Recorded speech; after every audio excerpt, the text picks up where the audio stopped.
Thank you obviously for joining for today's session.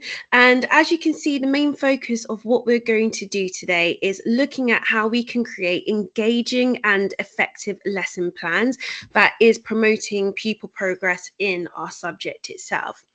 Now, hopefully by the end of the session, you will have a deeper understanding of the key components of how to actually affect a lesson plan, but also the main criteria that we potentially might need to include to ensure that it is engaging but promoting student progress. Now, there is going to be an element of research informed embedded into this, and hopefully you will be able to take this away and start to create. Now, the whole purpose of this session is because we know that lesson planning itself can be very stressful, and we're probably used to spending quite a long time in creating our lessons. Now, the whole purpose for this is specifically looking at how we can maybe reduce this and maybe turning into what we say is a one-page lesson plan format, just to make that process a little bit easier. Now, with this workshop specifically, it is going to be quite an interactive one. So there will be a chance for you to pause and actually put in what I've said today into work. And there will be like a timer on the screen to give you distinctive time of how long we're going to be spending on it. So it's not just going to be me talking for the entire time. There will be actually stuff for you to do. So the first thing that we're obviously going to look at, as I said, is the key components of an effective lesson plan and just understanding what needs to be included. So if we move down in terms of the first thing that we need to look at is clear learning objectives. Now, this is probably something that you are all quite used to in understanding that learning objectives is going to be the most fundamental part in our entire session. We do need to make sure that when we are doing our clear learning objectives, that it is towards curriculum standards. In making sure that it is towards curriculum standards, we will know that the activities that we are planning for our pupils are going to be the most effective. Now, this is always a staple and a starting point of what we need to do when we're creating our lesson plans. The next thing that we need to start thinking about is engagement strategies.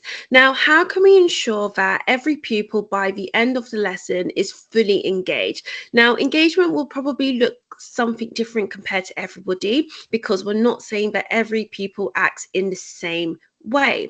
However, with this specifically, we need to make sure that we are tailoring it to the right people. So we need to have a variety of different engagement strategies in our books for us to be able to do this effectively. Now, the next section is obviously our progress monitoring. Now, with this specifically, we need to make sure that we are having something that we can assess learning. With assessment, in this case, it is going to be formative, not summative, because we're just checking on the progress as the pupils go along. So we do need to make sure that it is something that we can do quite quickly, however, is going to be the most effective thing moving forwards. Now, the next section is our differentiation. So this is when we are tailoring our content to meet the needs of the diverse pupils in our classroom. And again, this is going to look slightly different depending on what we are going to do. But the main principles that we need to think about is when we're doing that one type of lesson plan is, can I make it easier? Can I make it harder? With more challenges, and what's my middle base element? And that's the main thing that you're going to start thinking about in today's session when we go through that in a little bit more detail. And then the last bit is obviously our pacing and structure. So actually understanding how long are we spending on a certain area and how much information that we might need to include to ensure that it can go properly. Now, again, with this specifically, we do need to make sure that we are entering this again in our lesson plan, because this is going to be a very important factor for us, isn't it? If we aren't able to keep our timing on, all of the whole session kind of goes to pot. we start to lose focus on what we actually need to teach in a specific time. The pupils start to maybe get bored because we're maybe spending too long on a certain element. So we do need to make sure that our pacing and our structure is put to practice. Now, I am going to go into detail in every single section, as you probably can see right now. And we're just going to really dive into the four main things that we need to think about just to ensure that this goes properly. So within this, you are going to be taking notes, but there's also going to be an action, a first task that you might need to complete as we go along. So I'm just going to let some more people in because I can see people are coming in now to the webinar. Okay, so we've got our clear learning objectives.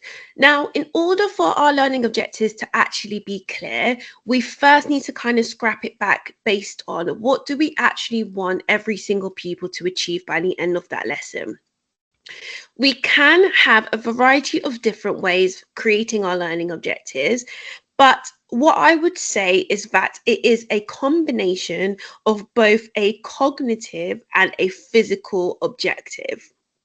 You shouldn't really be using words like, you can do this physically, you can show me how to do this. And the reason why it isn't really worth doing stuff like that is because if you've got a pupil who can't physically show you how to do it, already they have failed that objective. The other thing that we kind of want to stay away from is using things like all, some, and most. Now, this already directly labels people into groups, saying that you are not able to do a specific thing because you are not at a specific level. And already we're not really giving a pupil a chance to actually get better or move on to a specific thing. So it's going to be very important that we give the best possible chance by the end of this lesson to actually make sure it's achievable. And in order for us to do that, we need to look at our learning objectives by using stuff like SMART goals. Now, with SMART, it obviously stands for our specific, measurable, achievable, relevant, and time bound. Now, with this specifically, we might use these in creating targets and goals for our pupils, but we also might want to be using this as well to be setting up our learning objectives. So when we are setting this and we have an idea of, okay, I want to be teaching this specific thing in my lesson, you should be using SMART as a checklist to check if, is it specific? Is it measurable? Is it achievable? Is it relevant? And can I do that in the set time that I have said in my lesson specifically? Now, if there's an answer to no in one of those checklists when you go through it, then my question is, why are you setting this as a lesson? Because if you know, if you were the pupil in that moment and you were going to do that lesson and you can't achieve something based on it not going towards SMART, how can you expect a novice, and what we would say is our pupils at this point, can do it and you can't? So this should be kind of a wake-up call for you to think, okay, is my learning objectives actually SMART, or am I potentially just setting my pupils up to fail before they've even started? So definitely looking at this going through. So I've already put on that a SMART go on here, that to say the students will demonstrate the ability to perform a basic serve in badminton within 60 minutes. Now, I'm using that as an example because I want you to tell me now what is wrong with that learning objective. So I want you to type into the chat now, why is that learning objective wrong? Why might it not be a good example that we can use with our pupils specifically? So if you put it in the chat, one answer of what you think it is. So why would that not be a good example of using it in our actual lessons? I'll just pause for a second and give you 1 minute to think about your answer.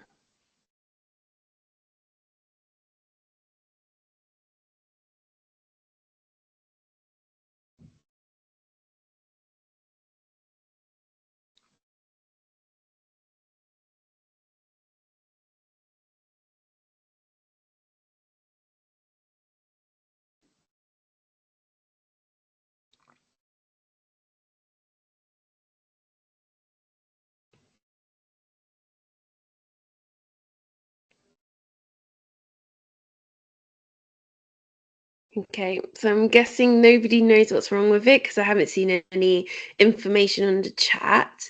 So, what I will say is, in terms of what is wrong with this specifically, remember what we said before, that we don't want to be using words which use like stuff like perform, for example. So, we've got the word perform here, which might be an issue. So, already I'm labeling my pupils to say that I have to be physically doing something. So if we were going to adapt this specifically to make sure that it fits in a requirement of both cognitive and practical, the best thing that we need to do is students will have the ability to know and understand what a basic serve is. And obviously my time limit is within 60 minutes because my lesson's in 60 minutes. And I think that's quite an easy objective for somebody to meet. Now, again, you might have some pupils that might not meet that, and that's okay. But then later on, as we go through this is when the adaptive teaching kind of comes in for us to support them getting there. But this is our baseline objectives. Now, with our objectives, we are now looking at our MAP students, so our middle ability pupils specifically. So they should be the ones that we are focusing on to start off with the learning objectives, because we know that's our middle. When it comes to the activities and then the adaptive side of it, that's when we start thinking about all the other different criteria that we need to make an effective lesson. But at the time being, we're going to start off here. Now, the next thing that we need to make sure that is included is what we have as an alignment within our standards. Now, this is going to include a variety of different things depending on what you are teaching, what subject you are teaching, what year groups you are teaching, and so on. So with this specifically, the main point of call that we will need to look at is our national curriculum, our unit of work or scheme of work of what's included in your school, and also any other relevant frameworks. And this means specifically if you are looking at like GCSE, you might have an exam board that you need to apply this for.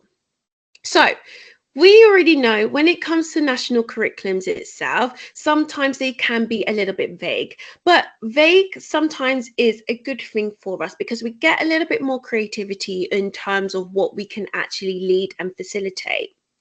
However, with this specifically, it does give us a little bit of a deviate for what we need to include. So when it comes to our lesson plans, we just need to make sure that we are connecting to the whole child itself.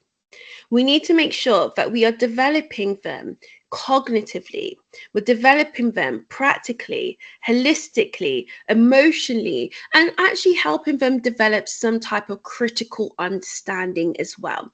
And these are going to be all vital things that they are going to take out of school and then put in to later lives itself. So that will be a baseline level if our national curriculum itself is not that detailed. The other side that you'll look at is your unit of work. Now, again, some schools' unit of work are very, very detailed. However, some are very vague again. So do your best in terms of aligning it with your unit of work. And actually, the more descriptive it is, sometimes it can be a little bit put you in a box in terms of what you can actually create as an engaging. When it has a little bit less information, you have a little bit more wiggle room of using your creativity as a teacher, but making sure it still aligns and focuses to whatever your school is trying to get out of it. Now, when we've decided, okay, our learning objectives fit in with our standards, the next move is looking at our outcomes. And this is actually our observable outcomes. Now, you're probably thinking, why is that important? This is one of the most important assessment criteria, and I've actually added this into clear objectives because this is what makes a teacher adaptive and flexible. If we cannot clearly observe a pupil doing something or potentially not doing something, we cannot act on the job. We cannot do our teaching effectively and support them and prevent any type of misconception actually occurring. So within this specifically, we need to step back and kind of be like, okay, going back to that measurable side, can I see or hear or read, depending on what we're doing, a pupil to demonstrate, to analyze, or create. And this kind of links back to our Bloom's taxonomy. So this is why we tend to use our Blooms to really formulate our objectives when we are creating good ones. Now, obviously, again, you can possibly decide that you might want to use questioning in terms of your objectives, but you got to make sure that it clearly aligns with the standards and you can observe that question. Because if you cannot observe that question, you are going to find it very hard to adapt, be flexible, and survive any type of misconception which might be occurring during that lesson. We know that feedback itself needs to be timely for it to be effective. So if we are not giving feedback in time to our pupils in order for them to make a difference in that lesson, then they are going to really suffer. We can't be waiting all the time to the next lesson to reinforce, and then we're just going to have a build up every single time. So we do need to make sure we are observable outcomes.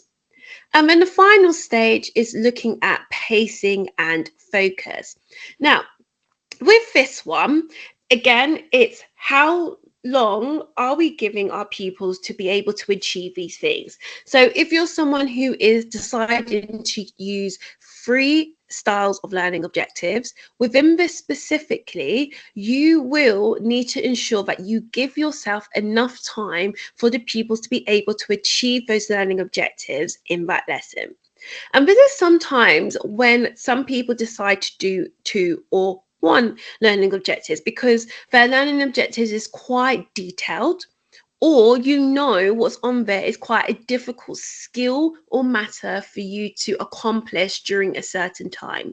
Now, this might be a decision that you might make, especially if you're going from double lessons to single lessons, or you've just maybe got, say, 30 minutes to teach a group.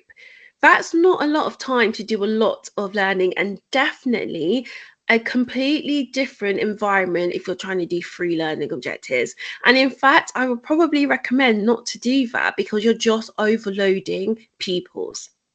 So you've got to make sure that the pace of the lesson is intertwined with those objectives and making sure that they actually can focus on the objectives that you lead. So potentially one or two key objectives might suffice you better. But if you are doing a longer lesson and you are doing double and you have time to really delve into free, then you potentially might want to include that. Okay, so we're going to go now to our first task, and this specifically is going to be looking at how we can start formulating our objectives based on the criteria which I've just gone through.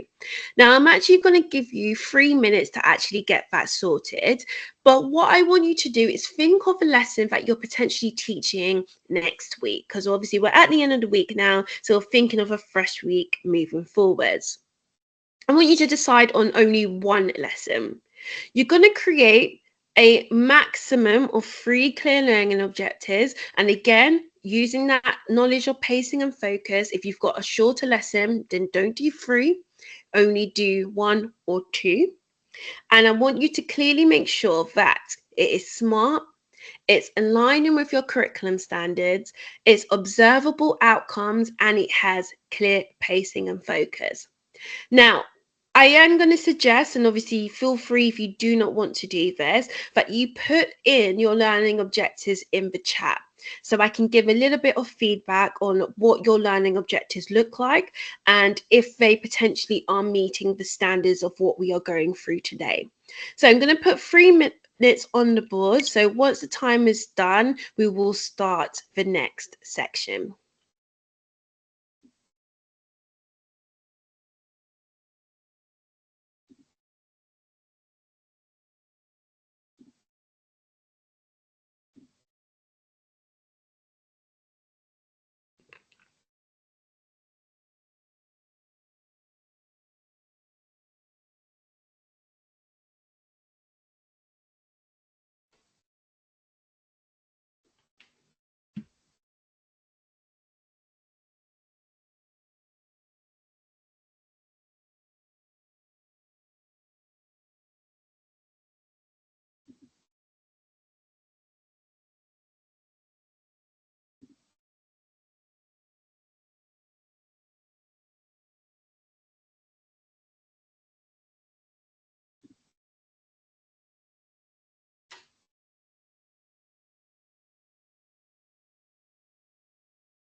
Yes, Elton. So if you put your learning objectives in the chat, and then I'll be able to give you some feedback.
Okay, so we've got, so learn objectives to understand and apply defensive techniques.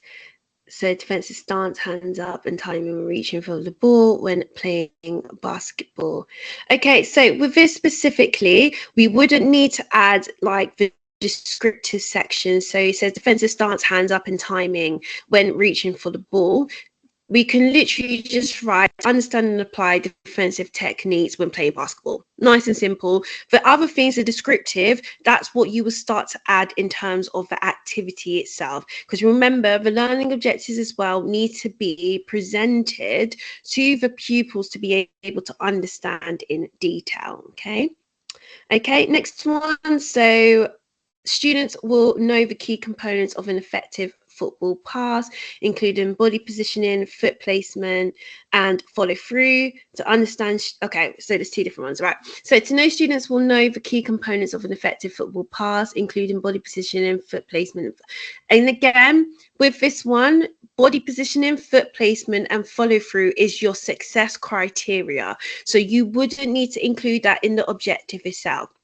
So you would just say to know and understand the key components of an effective football pass. And if there's a specific pass that you're looking at, then you will name that pass. That's all you need to add in the objective.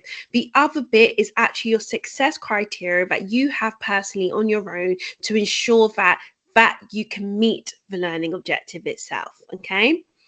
Right.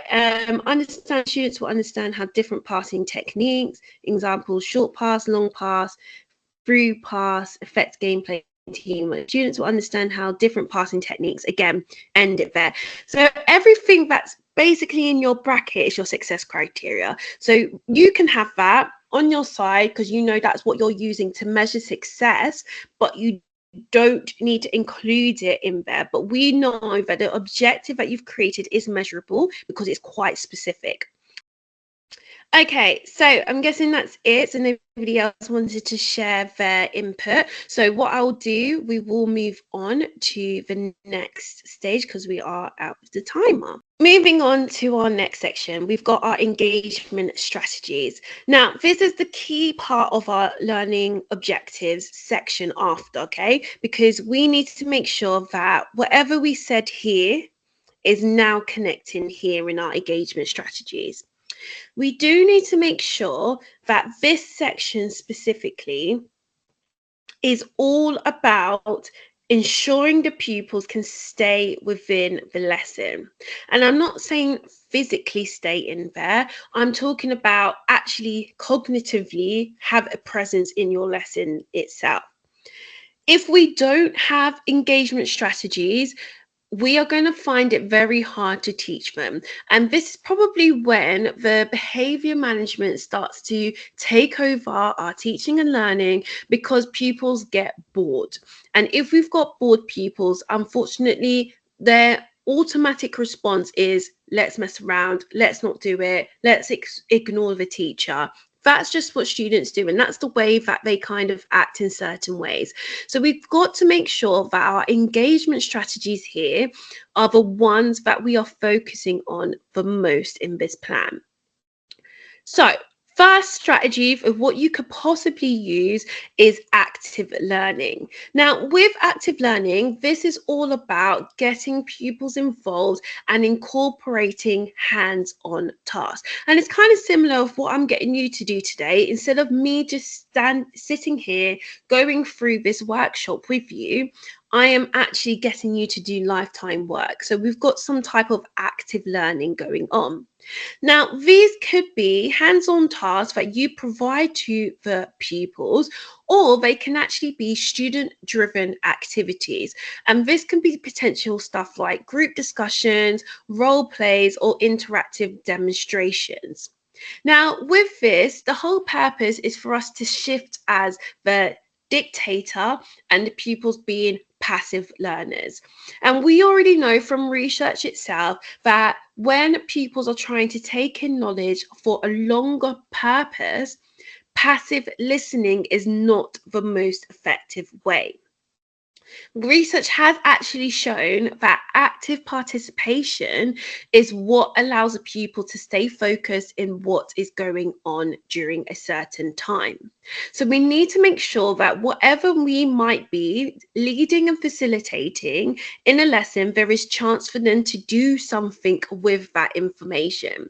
So we've got maybe a combination of different learning theories that we might need to incorporate to ensure that our lesson is most effectively, because sometimes we might be teaching something that we can't exactly just get them to do a constructive view and getting them to think about it all the time, because they might not have a base knowledge on there. But on the other side, we don't want to be a complete behaviorist and believe that these pupils have nothing in their schema, which we know they do. So we do need to come in and out of a variety of different learning theories to decide on which one is going to be working best during that time. Now, the other way, and what we're going to look at also today, is knowing that you can include some type of engagement strategy. So we're now looking at here of real world connections. This is quite simple and self-explanatory itself, but this is all about knowing what you know about a pupil, bringing it into your lesson and integrating it successfully. You should be able to link your lessons to the interests of your pupils and ensure that the tasks, objectives, the skills, the knowledge, and so on are connected to realistic environments. Now, for most of us in our subjects, that this is quite easy for us to do because we're doing stuff like communication, listening, problem solving, and so on. And these are key aspects that you need in life all the time. But we always need to bring it back and relate to say, okay, why is this useful? Why can I use this in the real world? It is also a very good strategy to bring pupils on board in terms of what you're trying to teach them. Now, if you show a good interest in what they do outside of school and try to intertwine it into your lesson, they're actually more likely going to pay attention to you. And it actually helps build a better rapport with pupil and teacher itself. And we probably already know from our own experiences, when we are building rapports, this is a vital thing for us to be successful in the classroom. We could probably have all the knowledge, all the skills, all these activities that we create for this, but if we don't have no type of connection with our pupil, then the lesson isn't successful, simple as. So this real world connections type of stuff really is vital when engaging our pupils. Now, the next section is our variety of activities. So with this specifically, we do need to make sure that we're not always using the same boring things, but we're actually adding a variety of different aspects. If you are a teacher right now that uses exactly the same activity, the same style of lesson every single time for every single class, for every single pupil, it's going to get boring. Simple as. If somebody taught you, for example, the same way every single time, you will probably get bored, and you probably have already during your studies, during anything that you have been involved in. So you need to make it fun activities, a variety of different activities which can engage a variety of different people. So, for example, when we've got these activities, so we've already done the work in our real world connections here. So we've learned about the pupils' interests. We now need to connect that to the variety of activities because we're trying to place this towards their learning preferences. So with this, you might use a variety of different games because you know that you have a group who's very competitive and they like to maybe do stuff in a simulation kind of format. You might have some type of visual aid because you know, for example, that your pupils find it very hard to focus on verbal information. So you might need to show them something to engage them. And the other thing is looking at our kinesthetics. We need to get them doing something physically to stay engaged. So your instructions might be them finding it out themselves, doing a specific activity to figure out what might this mean? What is the lesson mean? And lastly, the most one that we tend to do quite a lot is our auditory. Now, auditory is not just about the teacher speaking, it can also be about what else they actually hear. Is there music? Is there peer communication? Is there a video that they need to listen to or sound that they need to listen to? So all of these things are actually going to come in handy when we're looking at a variety of different activities. Now, with this, what I specifically suggest that you focus only on one in during one lesson because you don't want to become so overwhelmed with doing everything. That's when lesson planning becomes a nightmare, when we're trying to do so many different things in one set time. So focus on one thing and do it well. And then the last bit is actually something that we should naturally be doing, and we don't really need to plan for it, but it's just a good idea to bring it up, is actually motivation. We need to motivate our pupils all the time. No matter what we are doing, no matter how we feel about an activity that we probably know, oh, X, Y, and Z is very good at this, so don't really need to motivate them. No. Motivation is powerful, and research already shows us that the more we get external motivation from somebody else, the more likely we are going to do a better job. So we need to make sure that we are motivating and reinforcing some type of positivity to our pupils to ensure that they know they're being successful. And sometimes this style of motivation actually doesn't just need to come from us. It can actually come from a system that you maybe created. So one thing I used to do a lot, especially in form time actually, is create a visual leaderboard. And this was very interactive for my groups because they will be able to see how many points that they are able to get based on something else. And this wasn't just performance based, because remember, we're stepping away from that now in terms of education. It was actually a lot of variety of things: friendly, competition, the happiest person, somebody who helped out with equipment, for example, somebody who handed out paper. It can be a variety of different things, but we just need to make sure that it's accessible for everybody to try and get a point, and we're just not focusing on that higher ability people. This was a very good strategy and actually a game changer in ensuring that the people stayed engaged, because I knew them. I did my work in that bit of the people's interest. I knew that they loved competition. So gamifying my motivation was the best thing I could do for my group. Okay, so Again, as we move on, we're going to do a little bit of a task. So we've got our second task here, which is trying to select our engagement activities. So I want you, same lesson that we're focusing on that we've just created our learning objectives for, you are now going to select one of the engagement ideas and create an activity for your next lesson. Now, with this specifically, I want you to really hold down on one activity and actually realize and think about a class that you're actually going to deliver this to. Are you going to use some hands-on activities, discussions, problem-solving tasks? Are you going to do some collaborative learning, group work, peer work, interactive questioning, or are you going to have some type of gamification in there?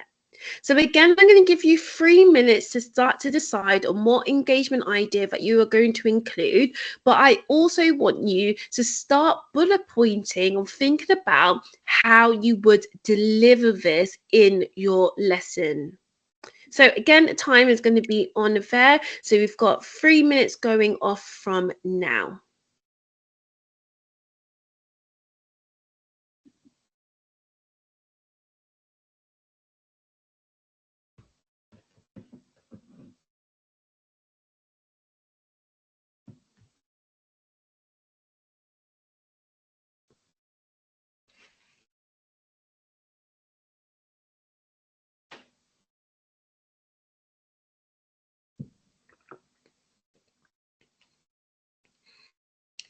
We've obviously gone over time because of my technical issue. So if anybody needs to leave, feel free to, but I will continue doing this. And again, once the session has finished, you will receive the recording to you. So you'll be able to catch up if you do have other things you need to get on with.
Okay, so 25 more seconds.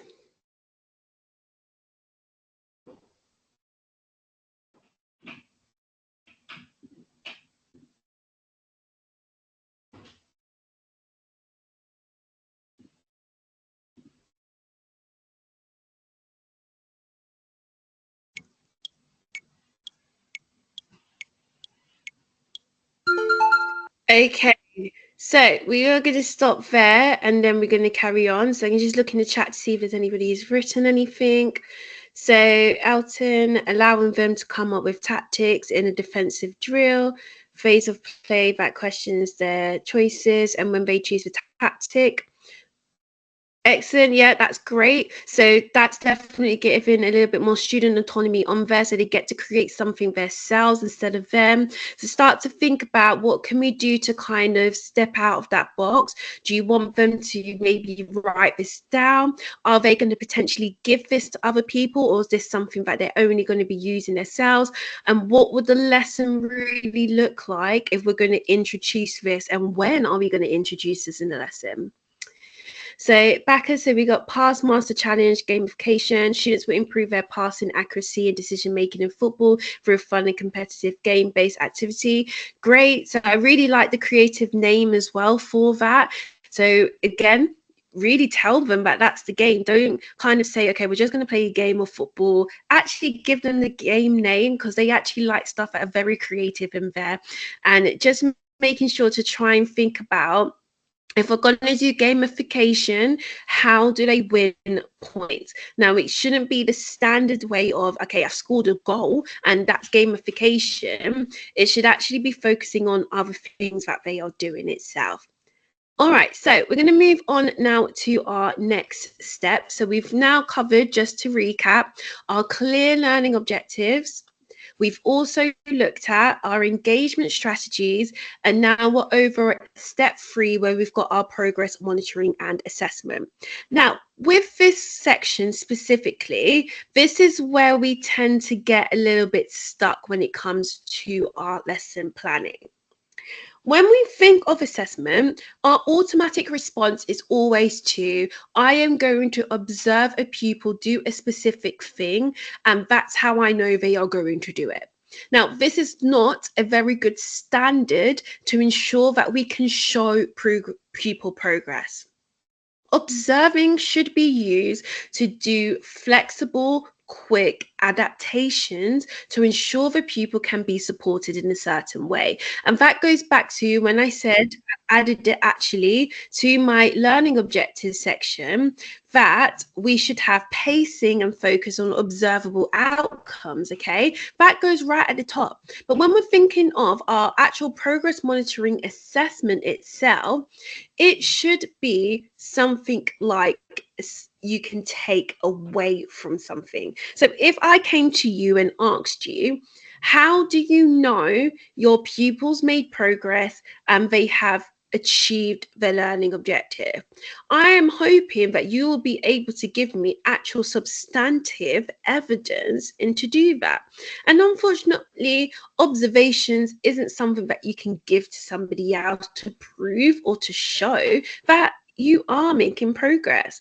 So we need to think of something that they can physically do and physically show that they made assessment. And this can be in a form of a variety of different things. And that's what we're going to be looking at today.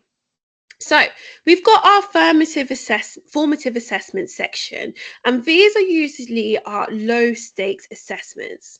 These could be in the form of our quizzes, exit tickets, and peer reviews. Now, these are quite easy and simple forms that we can include in all of our lesson, and actually something that we can do in different stages of our lesson plan, and not just thinking, okay, assessment needs to occur at the end. We use this to give feedback and quick feedback. So it helps us form a little bit of information to provide back to the pupil. So let's use exit tickets as an example. When you get your exit tickets, either you're doing a verbal exit ticket or an actual physical exit ticket. Majority of the time on there are a series of questions that you want pupils to identify, which is linked to that learning objective, to show to you they have an understanding and they've developed from the beginning of the lesson to the end of the lesson. Now, this is going to give us some feedback, because already we will know if the pupils actually understood anything that we have taught them today, or they didn't understand. And you'll be able to quickly give back exact answers. So if you can see that a question that you have posed to a pupil is incorrect, you will probably give them the right answer quickly. So you are always trying to stop these misconceptions occurring. Peer reviews. You're probably going to be listening in to how they give reviews or feedback back to each other. So you'll be able to give feedback quite quickly to the students based on what they've already said to you. So this just makes things a little bit easier for you. Now, the next type of progress monitoring is feedback loops.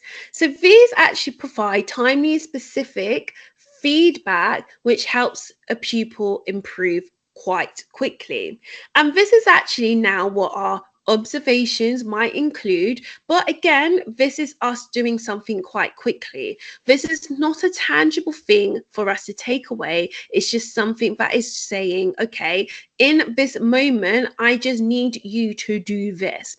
So if you notice when you're going around doing your observations, you're reading people's work, and you notice something isn't that right, you will say, I think this is, try doing this instead for better this. Okay, so again, I'm just saying ... in the middle because it depends on the situation. So if I'm giving an example and I'm reading a pupil's work and I've just seen that their sentences are not flowing and they have these massive paragraphs, so I might say to them, I've noticed in your writing, you are writing big paragraphs. Try doing each paragraph as a specific plan. Pick one topic for every paragraph for better fluency. So I've given something that I've noticed of my observation. I've then said to them, okay, this doesn't look quite right. And then I've given them a solution. So I haven't just said, oh, deal with it on your own, or not so well, do better. I've given them a solution so they can actually act on it. And that's something quite smart, actually. And I mean smart as an acronym, because I've given them one small thing to adjust, which I know I can go back to check on again. And that's where that word of feedback loop actually comes in, because you need to loop in one big circle. You start from the beginning, you've done some observation, you've gone to another section to check if the pupils understand, and now you're going back again to observe. So it's a whole constant looping that you do in this section. Now, one that we're probably quite familiar with is our peer and self-assessment, and this tends to be connected to our evaluate side when we're making our objectives. Now, it is very important that we guide pupils to do this effectively, as some people really struggle to actually do peer review or peer assessment. If we are providing sentence starters or oracy guides to ensure pupils give accurate and effective peer assessments back, we'll be able to do this effectively. So this comes down to making sure that we have the right resources to ensure that this is successful. You also want to engage them to reflect on what they're doing as well. Now, this doesn't mean about, okay, I've got my success criteria. Can you do this? Can you do this? Can you do this? No, it's not just that. It's all about looking at their inner goals as well. Hopefully you've done the job prior to this lesson when you're really focusing on that whole child. Those pupils are going to have their own personal goals of what they want to achieve. So you're probably going to sit there and think, okay, we've got our goals now. Say, I don't know, Sammy wanted to work on his confidence in a lesson. You might have on there to say, look back at your goal from the beginning of term. How far are you to be successful in there? How far are you to meet this on a scale 1 to 10? How's your journey? Stuff like that. And it's a little bit more personal instead of always focusing on, you need to do this objective. Because remember, we are doing the whole child. And yes, we might have our own objectives for a lesson of what we want our pupils to achieve, but they're also humans as well. They are also going to have some of their goals that they need to do themselves. So we need to make sure that we are taking that into consideration. And then the last bit is actually tracking this progress. So it's well enough that we have these assessment protocols, but if we're not actually tracking it, what's the point? And that's why I was saying about this observation side of it. It's such a hard thing for us to track. We actually need some tangible evidence to show this. So you should be using your tracking sheets, for example, and you should have your own personal tracking sheets to record your pupils' progress over time. And this is going to be the best point of call to inform your learning objectives, going right to the start again. Because why are you making lessons? You're not doing lessons just because you have to, because you're a teacher, because that's what you do. You're doing lessons because you want pupils to learn and develop, okay? This is all about them.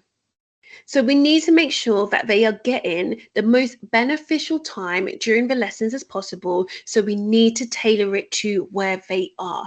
And this is going to allow us to do this effectively if we are tracking the progress of these pupils over time.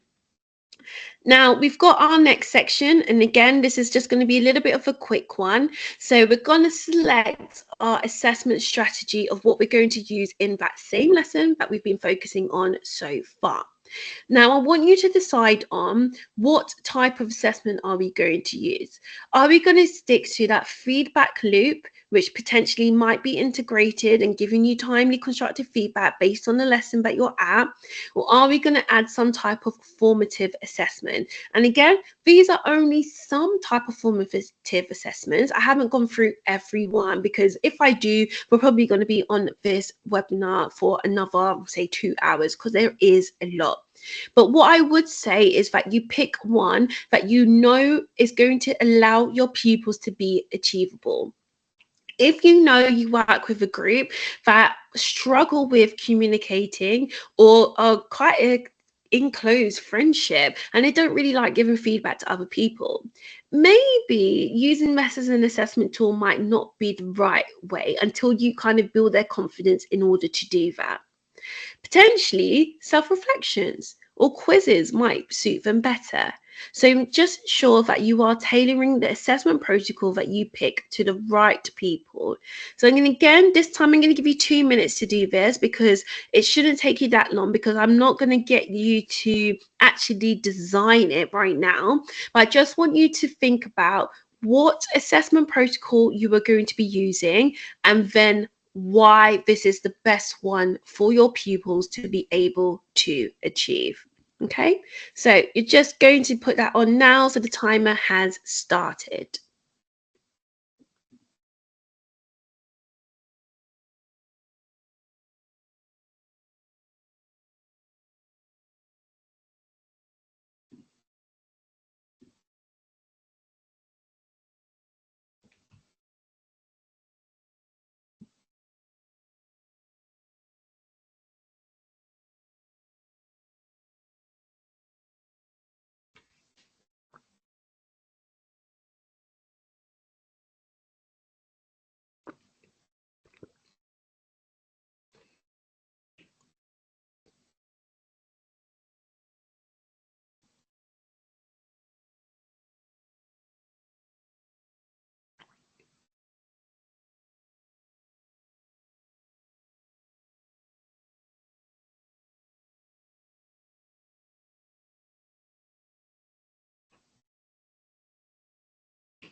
All right, 15 more seconds.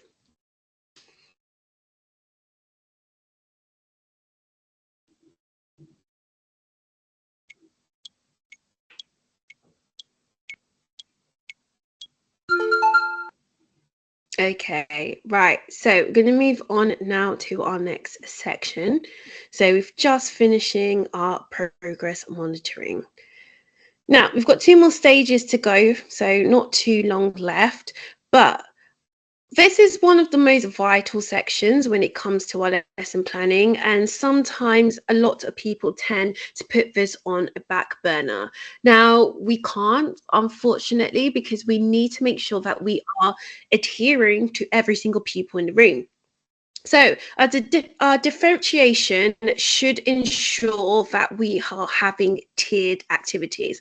Now, I mentioned this right at the start when we was looking at our learning objectives, because we said that we're going to use our MAP, so our middle ability pupils, in order for us to do our learning objectives. Now, when we're having this tiered approach, this is what's going to make things easier, because we've now looked at what we say our middle band in the middle. We now need to see if we can make this activity either easier or harder. In order for us to do this, we need to look at our activity that we have created and think about our pupils. If I had somebody in there potentially who had mobility issues and I've just told them to do a running activity, just say that potentially might not be the best thing for them to do. So how can I make it easier for them? I might have somebody who is an athlete and they're doing, I don't know, 100-meter runs, for example, for their borough. And I've just done a simple, easy running activity for them. How can I make that harder, challenging for their current ability? Now, this is always very hard to do. And I think sometimes when people create their activities, they create it so low for somebody to easily get it. And then when we're trying to adapt here based on the needs of our pupils, we can't, because we don't know if we can go higher or low, or we only can go higher and we don't know how to go lower. And this is why I say that we all should be planning it for our middle abilities, that we have a group that potentially can do quite a lot of things, maybe not to an elite level or a high level of county, but they can do it. I mean, that just gives us a little bit of wriggle room to make things easier or harder. Now, we probably might go into a class where our middle kind of activity doesn't fit anybody and you just have to go lower, or you might just have to go higher. But that's fine. We've planned for both. So that's all right. But we just need to make sure that it is included. So we need to make sure that we are tailoring our activities and every single activity that we do for everybody in the room. And that's including our starters and our plenaries. If we're doing a starter that's really engaging that cognitive understanding or preparing our pupils for a certain thing, we need to start them already at the right level. And if you've done your checking for understanding or linking learning from previous lessons based on that data that we've done in the assessment, you should be able to do that quite easily. Now, the next section that we need to look at is our learning preferences. So with this specifically, you've probably seen it as learning styles, but we don't really have one type of style that we learn. Most people actually have multiple. So we tend to use the phrase of learning preferences instead. Here, you might need to start looking at how you deliver your instruction to people. And we kind of spoke about this a little bit already when we've done our engagement activities, when we said that we need to include like our aesthetic learners, our auditory learners, our visual learners. All of these things, again, are going to come into hand. So if we've got an activity and we know that we need to teach it, and just say it's the first time ever, how many different ways can I showcase this activity to ensure that every single pupil understood what I was doing? So most times people do a speaking instruction, so auditory instruction, and then a physical, so a visual demonstration of stuff. And that kind of comes hand in hand most of the time. But not everybody learns about listening and watching, but some people learn from doing. So how can we include a doing activity to allow pupils to learn? Are they going to get involved in being demonstrators? Are they going to be moving certain things or doing diagrams, or are going to be doing write with me tasks? All of those different things you need to keep into consideration to ensure that we are catering to the various learners. The next section we got is our flexible grouping. Now, with this, we always want to make sure that groups are changing regularly. Now, we have such a bad habit of putting people into groups and saying, okay, this is the group that you're going to be working with in the whole year. And this is why there's been a lot of studies recently of shaming the style of sets in school, meaning like set 1, set 2, set 3. It really prevents pupils to develop and learn and have any type of way of moving forwards.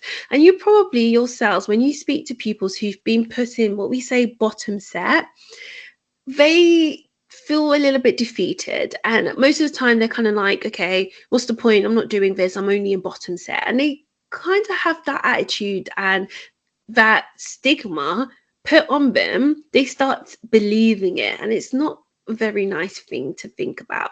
So when we are doing our groups, start to think about, can I adapt it and change it every time? Maybe you're doing a unit, I don't know, say like doing sports education model, and sometimes that's very hard to do, but you might not do it every single lesson. You might need to think about in the groups, are we always grouping pupils based on abilities? Or can we potentially group them based on interests, confidence, things that they're individually quite good at, stuff like that. So they get notified and they get to work with a variety of different peers and learn from a variety of different perspectives. And this is what's going to really promote collaboration over time and for them to be able to work with a variety of different diverse backgrounds. And the last stage, when we're looking at our adaptive teaching, is our scaffold instruction. We should give manageable steps to understand each bit. Now, I could have done this session literally in 20 minutes if I wanted to and said to you, okay, these are the criteria of your lesson plan. This is what you need to include. Think about this, move on. But I haven't. I've actually gave you an introduction of saying, okay, these are the things that you need to include, but now I'm going to take you step by step in each section. And that's what scaffold instruction is all about. You're taking them in small, manageable steps, step by step, with key information of making sure that they can follow it clearly. And this is just going to allow them to define their skill a little bit more. And you're probably going to find that the outcome after this is a little bit more effective than you thought.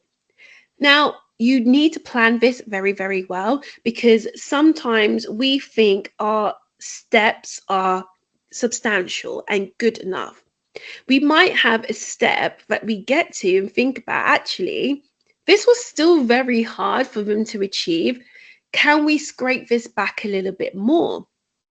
You might have to say, okay, like we've got in our boxes and we looked at tiered activities, we're only going to focus on that. And then next week, we're going to look at learning preferences. And then next week, flexible grouping. You might say that works for your group, but it does all depend on who's in the room, who you are currently working with at that instant. So with this, again, we are going to do another activity. So I want you to actually look back at the activity that you created just a minute ago, okay? So that engagement activity.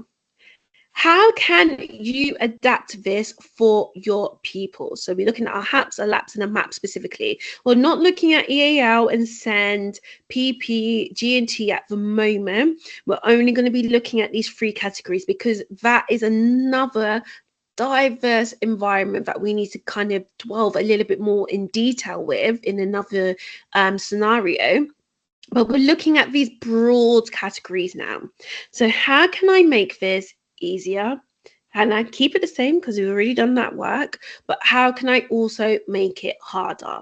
Now, I'm going to give you 2 minutes again to get that done because we're not actually going to be planning the whole activity. It's just a sentence or 2 of thinking about, how can I make this easier? How can I make this harder? Okay. So timer has started now. And again, feel free if you want to put that in the chat and I can give you a little bit of advice and feedback based on what you have written.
Okay, 15 more seconds. I know this might not be enough time for some of you, so you might want to take some of this away after this session and look back at.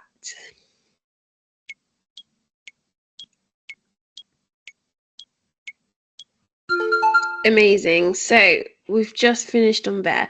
All right, so we're going to move over to the last step of what we might need to be thinking about when it comes to our session. And this again is our pacing and our structure. So with this, we need to have clear transitions, time allocations, flexibility, and engagement checkpoints. So I'm going to go into a little bit of detail of what this might look like in your lessons. Our transitions are the areas which are between the activities. They should be smooth. They should be relevant enough to avoid precious time to be taken from your lesson. If you spend this time getting things ready, getting things organized, think about the brain power and the concentration of what's going to be happening with your pupils. You need to make sure that the transitions is not a time for you to get things prepared, is for you to guide pupils to the next stage of their learning. So a lot of people think that, okay, this is when I'm going to start sorting out my equipment and put it out, put it down. No, this is about how can I guide my pupils from step A to step B so they ensure they can understand the fluidity of these and how they connect. And that's what clear transitions is. So some people, for example, tend to use mini plenaries. And mini plenaries are activities which guide them from one previous knowledge to enter them to something very new. But it also gives you a chance just to check that they're on the right track. Here, you should be planning for your transitions. Most times when people don't plan their transitions, this is when that wasted time starts to occur and they struggle to get things ready. Now you're probably thinking, okay, so when do I actually sort out my equipment? If you have planned your session effectively, you will probably have the equipment already set out. By utilizing the same space, the same areas, the same equipment, the same people, if we're using our step approach, okay, you would already have that sorted. If you don't, and you've made things a little bit more complicated for yourselves, use the pupils as leaders. You might introduce them to the next activity by setting up maybe one area for you to do your demonstration whilst they're doing that other activity, but still keep an eye on them because you don't want to put your back to them or anything. When that is set up and you know you're ready, you then stop them or stop half of them depending on what you're doing and then go through it. But then after the session, to check that they were understanding, to check that they were listening, you will allocate 1 or 2 people in the group, or if they're doing it individually, to go and get their cells set up and give them a time limit to do that. Now, this helps you a lot because you're not there running around setting up everything for your pupils. But again, it shows you again who you need to pay attention to, because if they weren't paying attention of how to set it up or what it looks like, they're probably going to be looking at each other and there's time wasting. So that already helps you a little bit of providing effective, timely feedback for pupils. Now, the next section is our time allocation, okay? So with here, we should be putting our times in our lesson plan. How long am I spending, say, on my starter task, my main activities, my instruction, transitions, assessment, reflection, anything? And research has shown that if we are designating segments in our lesson for a specific time, we're more likely going to have better pacing and structure. You might write this down in your lesson plan and decide, actually, I don't need that much time. That's fine, because it's you being flexible based on what's happening. If you notice that you actually need to spend a lot more time, that's fine as well. But you don't still do everything on your lesson plan. You just knock something out which is not relevant for now. So for example, if you're teaching a specific skill and the pupils are just not mastering it, and you was like, oh, I have to move on because I haven't finished my lesson plan. No, okay, the pupils are the focus. If that's where they are, that's where they are. So you just need to be a little bit more flexible with your plan. And that's what these one plan lesson plans are meant to be about, to be a little bit more flexible so we're not so rigid with our teaching. And that kind of links to my next bit, flexibility. You have to be prepared to adjust on the spot. There is no teacher who sits there and to the actual T teaches exactly what's on that lesson plan. I don't. I know that because I need to adapt my lesson to whoever I'm talking to. So if I know that I've planned this, I've got this skeleton is what we call it, and these are the things I want to do. But if I have a pupil who is struggling or needs some support or really enjoying something, what benefit do I have in moving on? Doesn't make any sense. So you've got to be a little bit more flexible. And then just having some checkpoints in there to see if the engagement is fair. Just ask them, are you all right? How do you feel about this? Maybe do a short energizer. This is what things that we might do to kind of wake them up a little bit. And this doesn't need to be physical. It can be written as well, just to get them back in there. You might have I don't know, if you use Bootclap, for example, you might have a group who really like that. And at the start of the day, you did it, but then you can see the engagement starting to dip. You might think, actually, let's bring that up again. Let's do something else, because that's going to ring a bell for them. They're going to get back active with us. So you might want to include that moving forwards. Now, last bit that we're going to be thinking about, and this is not something that we're going to do right now, I just want you to kind of think in the back of your heads when we're looking at our activities, because it's going to be quite hard for us to do right now because we haven't actually done a full lesson plan. So I want you to think about, how long do you usually spend on each activity? Do you tend to have structure and effective use of time? And you might want to look back at a past lesson plan that you've created already. Have you maybe included stuff like technology, which is going to help you with stuff? You might want to do some digital tools like Kahoot, we said Bluecat, Google Forms, Padlet, if you've got one. And how are these going to help you manage classroom dynamics? Now, we already know that behavior management is the cause of some people's time management issues, because they have to pause, they have to deal with this. But if we've done all the steps right at the top properly, that should not be an issue. But again, that's why we've got that checkpoint to see if we are on the right track, to see if we are doing well and we are keeping them engaged and keeping them with us. And that is the final step. So the last thing that I actually wanted to go through with you just quickly before we end is actually an examples of a one-page lesson plan. So we're probably quite used to looking at lesson plans in a bigger scale and seeing that they are over quite a lot of different pages. Now, when it comes to that one-page lesson plan example, you need to have the most effective and the most important things on there. And as you can probably see, and I'll zoom in a little bit more onto one example, that it is detailed enough for the teacher to know what is going on and to deliver effectively. Now, it does take a lot of practice and time for someone to take this and know exactly what needs to do. So this is why I've got two different ones, because you can see one's longer than the other. You might decide that you want to add a lot of detail on one, but then the other, you might say, actually, no, it's too much detail. I don't need all of that. So you might decide to make it shorter. You also might decide that you are going to use diagrams. Now, you don't actually need to write any writing if that's something that you don't like doing, but you need to make sure that you're creating a lesson plan example, which is going to allow you to still be an effective teacher. So let's look at this example, and you'll be able to get this after this session, so you can look at it in a little bit more detail. But with here, obviously it's got a lesson title, because that's my focus.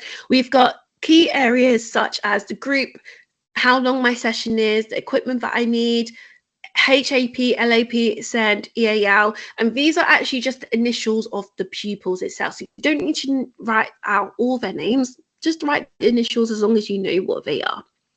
Then you've got your learning objectives, which is key because that's the framework of our plan. And then we've got the key main areas of what I'm going to include. So I've got my warm-up activity, I've got my main activity, and then I've got my cool down and assessment. Now, even in the main activities, I've planned for these things.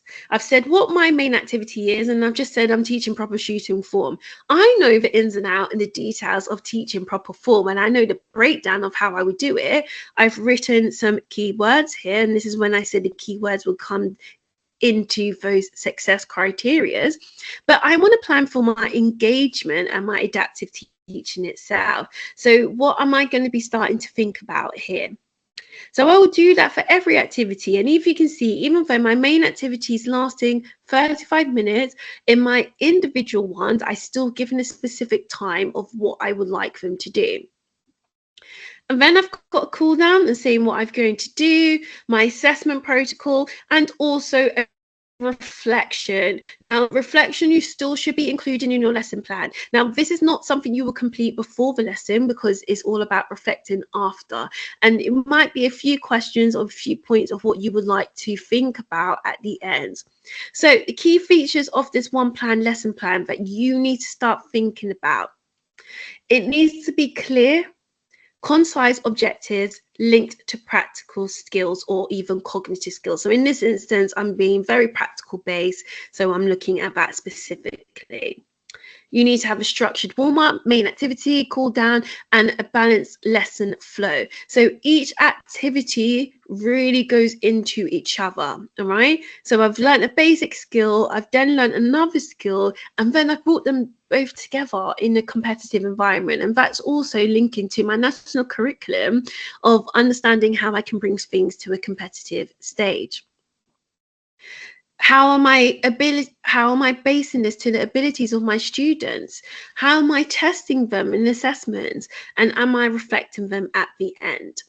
So there's obviously another example here, and this is actually an English example of what you might want to do if you're doing a written thing. But as you can see, it's kind of following still the same format, but there's just a little bit more detail as you go along, and maybe more activities, because I know that they might be able to finish this a little bit sooner in comparison to my first example. Might be a group that takes a little bit longer on certain activities, so I don't need to plan for so much. So me being able to do this is to know my pupils again. But as you can see, it's the same main features no matter what subject it is. So when we are designing our plans, we do need to make sure that everything that we have included in these steps of creating our own effective lesson plans, it is taken into considerations, and these are the main areas that we are going to include. Now, after this session, you'll get an email which will give you a template of a one-page lesson plan which you can use or maybe use to adapt to create your own. It is up to you what you do with it, but there is going to be an example plan that is going to be sent to you. So next steps. What I would like you to do after this session is to start applying what you have actually learned and start to review your creation process. Before we even get to start implementing these things in a lesson plan, you need to decide on what your template actually looks like. Are you going to go for a written form style, or are you going to go for something which is within a diagram based?